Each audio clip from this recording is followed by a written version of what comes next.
Okay, simplifying radicals. Have you guys done this before? Yeah. Once upon a time?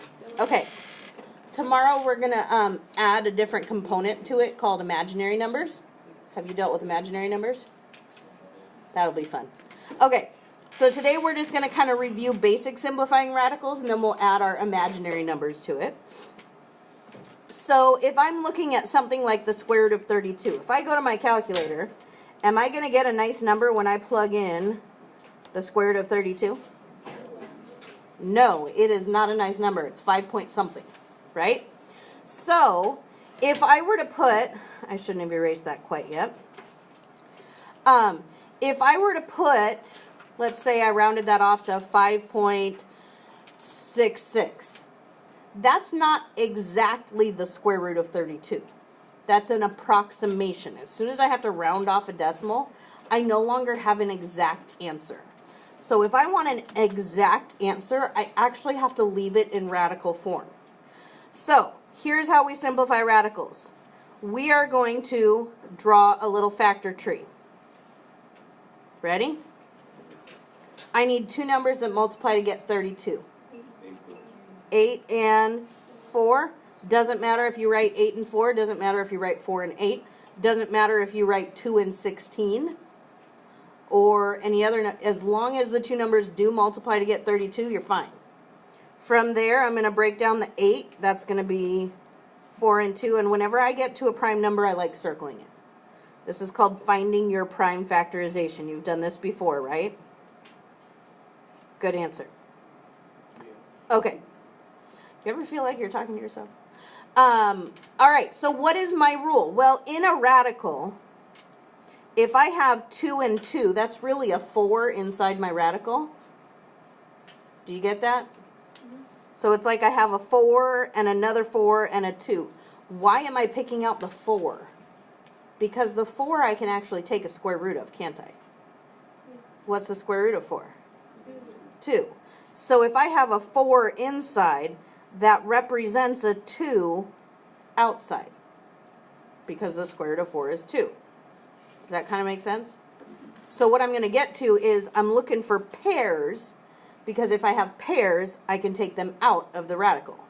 I have another pair of 2's, so I have another 2 outside. I'm going to multiply when I have more than one thing outside. And then I have one loner who can't leave the house because he doesn't have a buddy. So he's got to stay at home.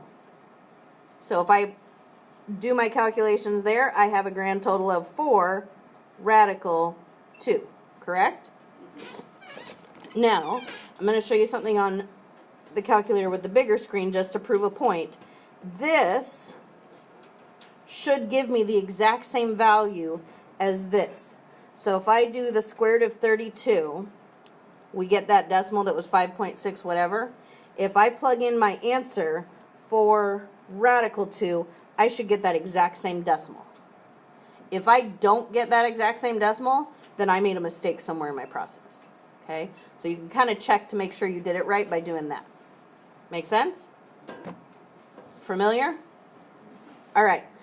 150. What can I break that down into? 15 times 10. 25 times 6. Right? 2 times 75. Any of those combinations.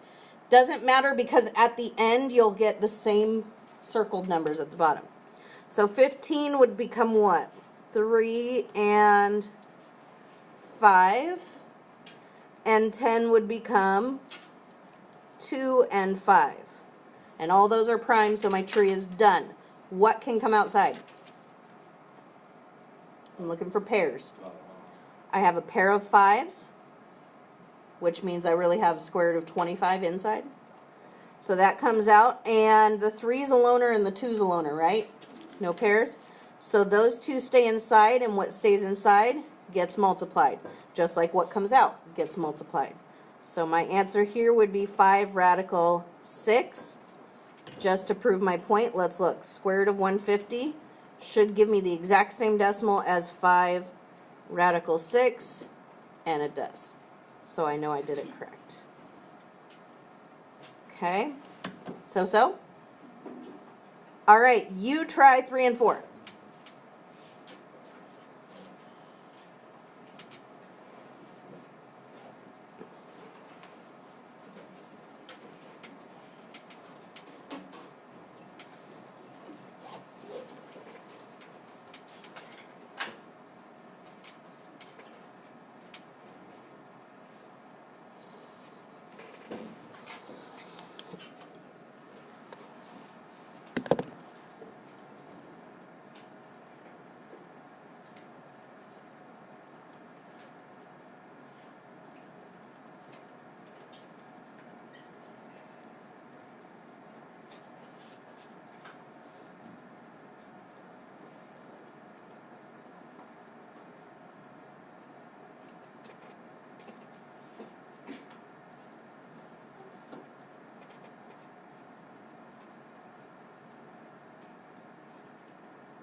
All right, 108. What does 108 break down to?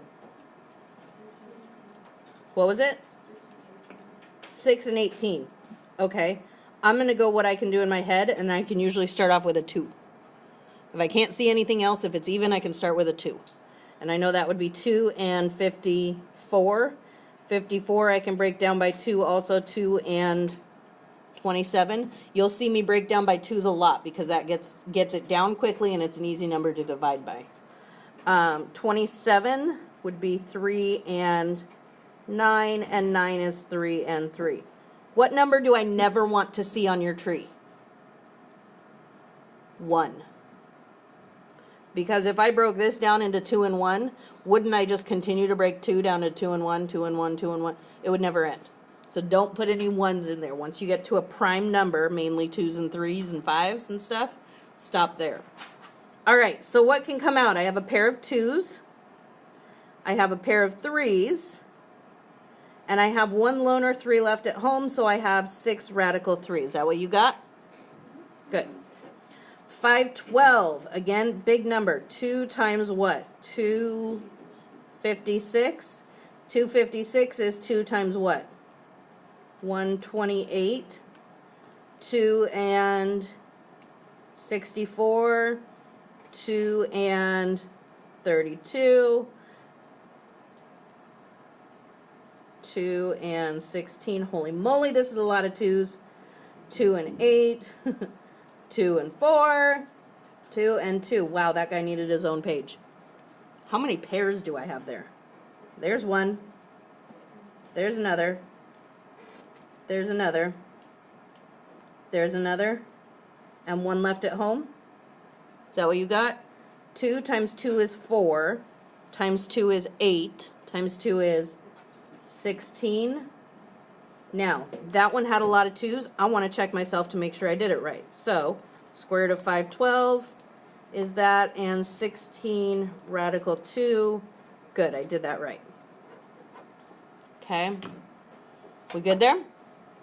All right, what's different about the next 2? There's a number out in front. Happens to be a negative number, could be negative or positive. All that means is we're going to take the negative, or the number out in front, and we are going to multiply it by whatever else we take out. Now, can 147 break down?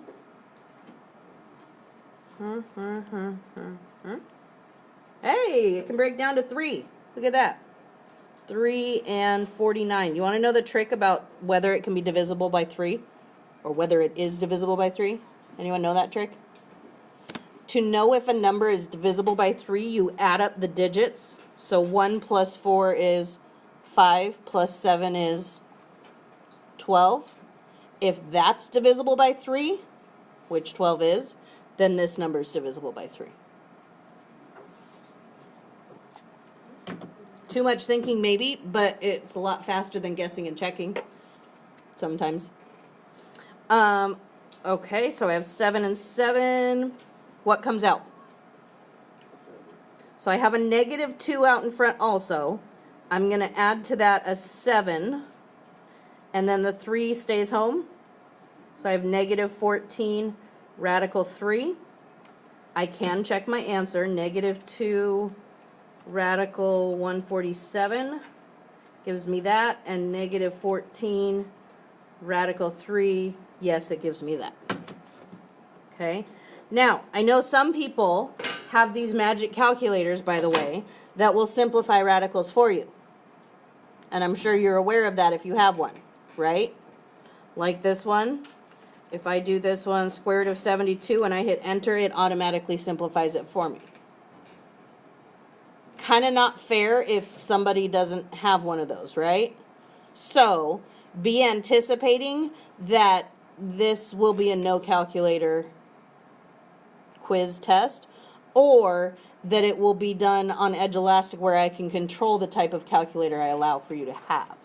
So even if you have this type of calculator, you still need to know how to do it like this, okay? Because I will figure out a way to give you a test where it makes it fair for everybody, no matter what kind of calculator you have, okay? All right, 36, 6 and 6, right? Now, even though 6 isn't prime, can I go ahead and take those out? I know that the square root of 36 is 6, right? So I have negative 5, and I have a 6, and I have no loners left at home, so what have I got? Negative 30. All right, what's next? What's different about these guys? There are letters. I'm still looking for pairs, though. Okay, so I'm going to start off with the number in front. That's an 8. So that's 2 and 4, and then 2 and 2. I have a 3 outside already. What else can come out? A 2, correct? Now, inside is my loner 2, right? How many n's do I have? I only have 1, don't I? So he doesn't have a pair, right? So he's also a loner that stays at home. So that gives me 6 radical 2n as my answer. This one is a little different. Now 150, I think we already did 150 at the top somewhere, didn't we? Yeah. So I know that 150, you can take a 5 out and 6 stays inside. Yeah? If I want to do it again, I can do 15 and 10, 3 and 5, 2 and 5. So I have a negative 3 outside. I'm going to also put a 5 outside. And I have a 6, or 2 times 3, inside. Yes? Now how many m's do I have? 4. So that's 1, 2, 3, 4. How many pairs do I have? 2. So I can take out how many m's? I have 2 pairs. So I have 2 m's outside. So what does that give me? That gives me negative 15 m squared radical 6. Does that make sense? Have you done these with the letters before? Okay. All right, 175. I'm going to do 25 times something. 25 times 7. 25 is 5 and 5. And 7 is prime. I have a negative 7 outside already. What else can come out? A 5. And then inside I have a 7. What about my b's? There's only 1, so where does it go? Inside. So let's see, I have negative 35 radical 7b. Yeah? Okay. All right, you try and finish this. Take a minute and finish those, and I'll catch up with you in a minute.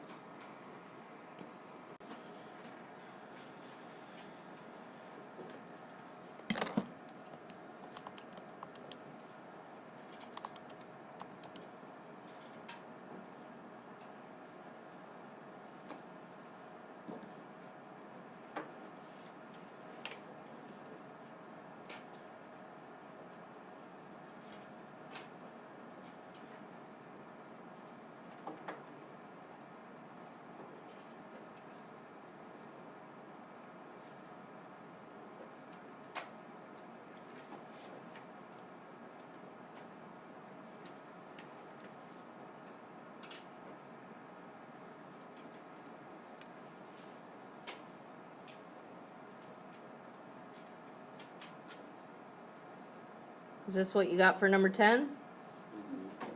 Perfecto.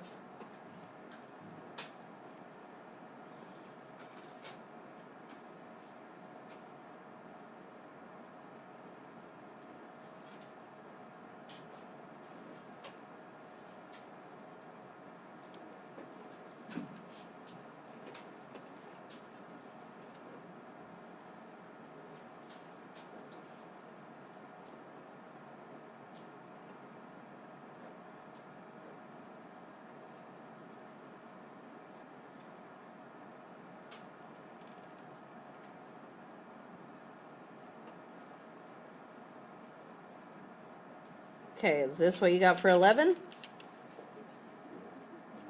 All right.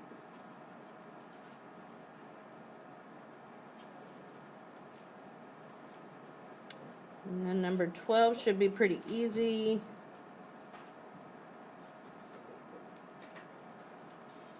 Uh, 5 left inside, and the b has no pairs. So I have negative 20 radical 5b. We good? All right, happy study.